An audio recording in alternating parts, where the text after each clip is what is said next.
Hey guys, Brian here with Wolfsburg Outdoors. We've got something really exciting for you today, and that is the new modular handguard from Ranger Point Precision for Marlin lever action rifles.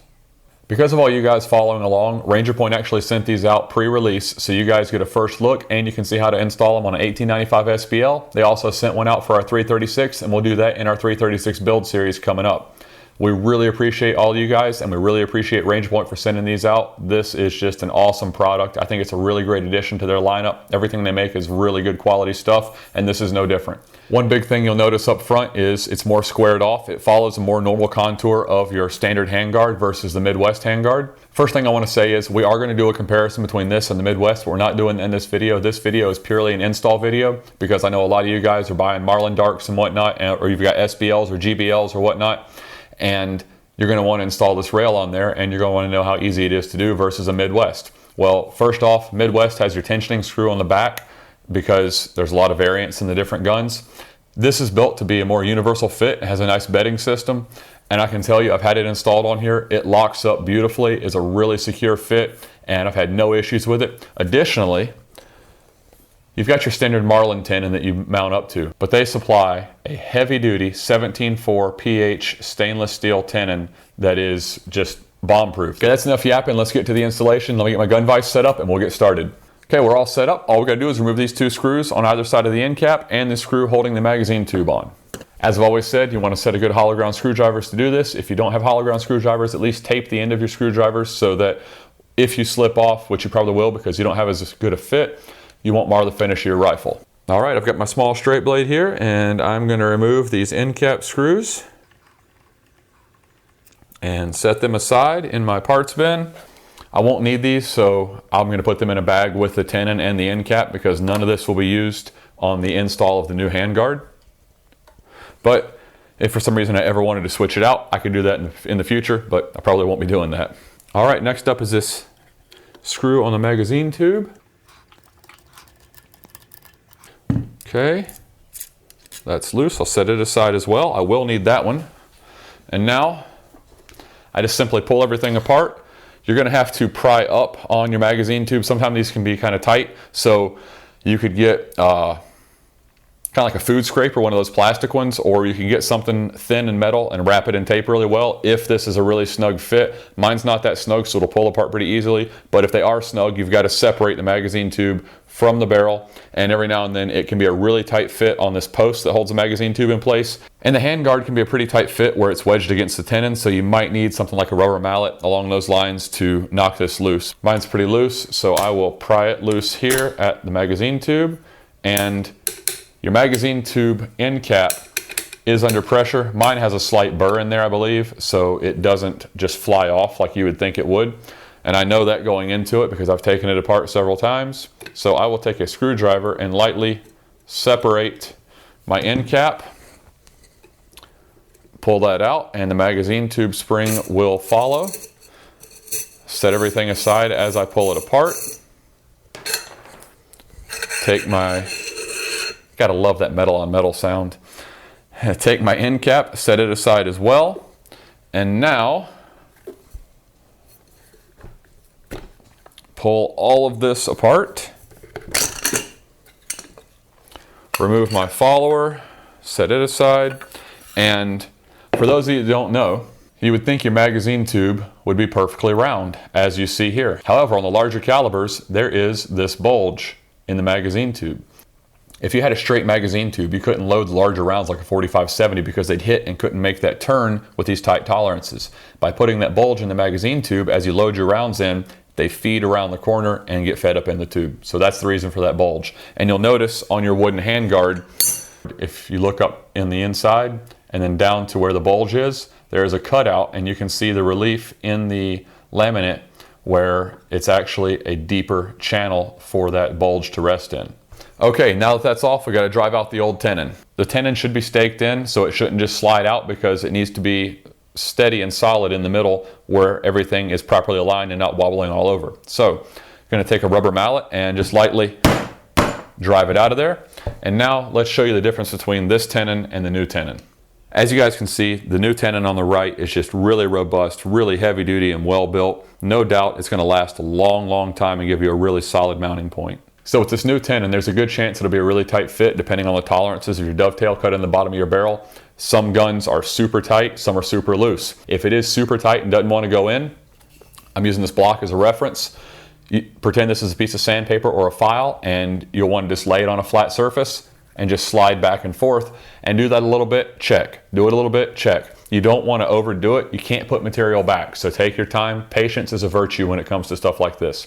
I know this fits in mine well, so I'm just going to go ahead and stick it in.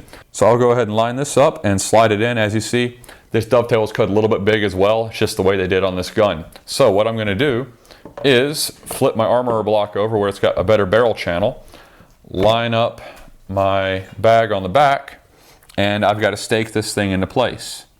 Now when you stake this, you can put some blue Loctite on the back if you'd like. That'll help solidify things a little bit, just make them a little more solid. And you want to make sure you're good and centered because you want your handguard to be centered on your rifle. You don't want it canted to one side or the other. One thing to keep in mind, if you have a looser fit like I do, it can slide back and forth pretty easily when you go to stake, and it might slide and you stake it and you don't want it staked where it is. So I've got a set of quick grips. This will help align everything. And they've got soft jaws, so I don't have to worry about marring up my barrel. And I can clamp that down and squeeze up to the barrel, and it's pretty solid. It's not going to move much. And then I know that I am centered where I need to be. Now this is the part everybody hates, is pounding on your rifle. I've got a nail set, and I will use that to do just like with a castle nut and drive the metal together right here where it joins. So I'm going to line that up right on the edge. Hit it. I'm going to hit the other side as well.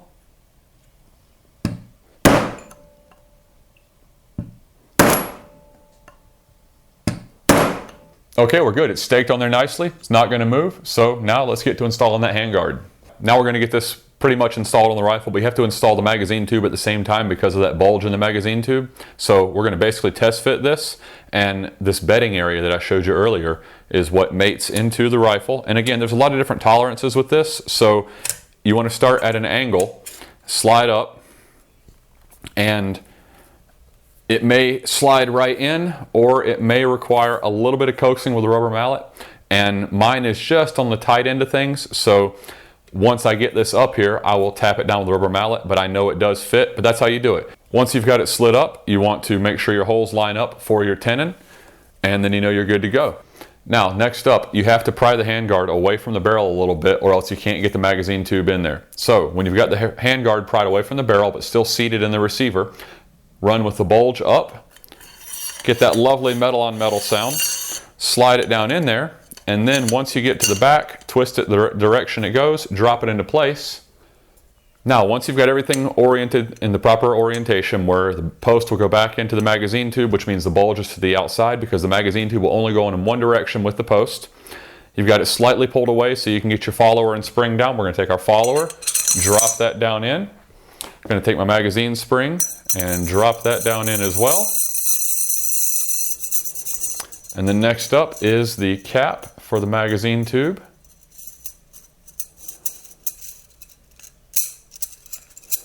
And get that bad boy in, and once it's in, slide it up on the post. And now once that's slid up on the post, I can see that my holes are just slightly off, which means I need to just do a light tap here.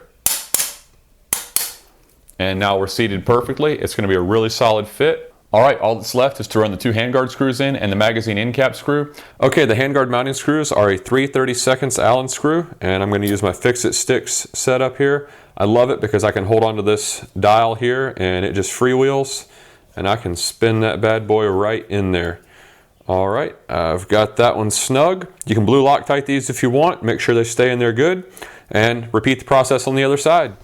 All right, now I'm going to flip it over. I wanted the handguard screws in first because with this vise, when I lay it on here, it would push the handguard up if I inverted it. Reinstall this magazine tube screw.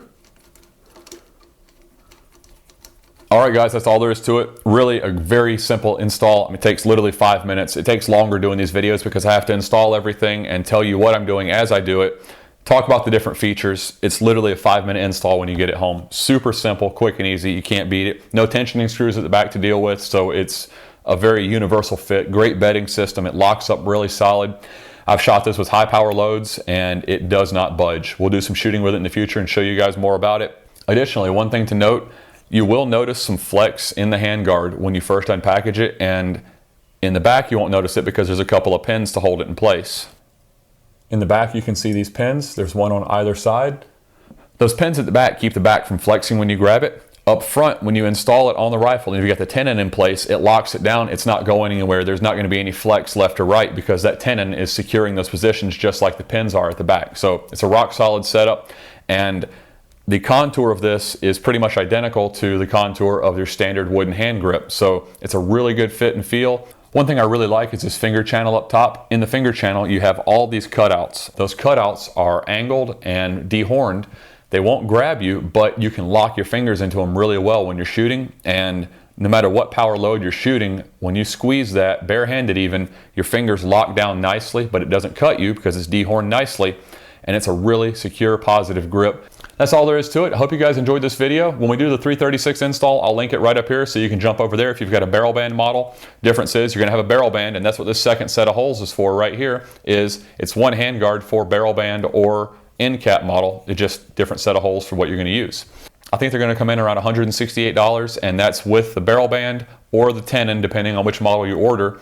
That's included, and you've got the universal bedding system that allows you to throw it in the rifle and not have to worry about a tensioning screw and not have to worry about that coming loose in the future. Rock solid setup. I think this is an excellent option, and I just love the way it fits, love the way it feels. Hope you guys like what you see. If you do, give us a big thumbs up. Hit that subscribe button. For anything you see on the rifle you want more info on, hit the episode notes linked below. That'll take you to our website, and I've got links to everything that's on the rifle there. Have a good one, guys. See you next time.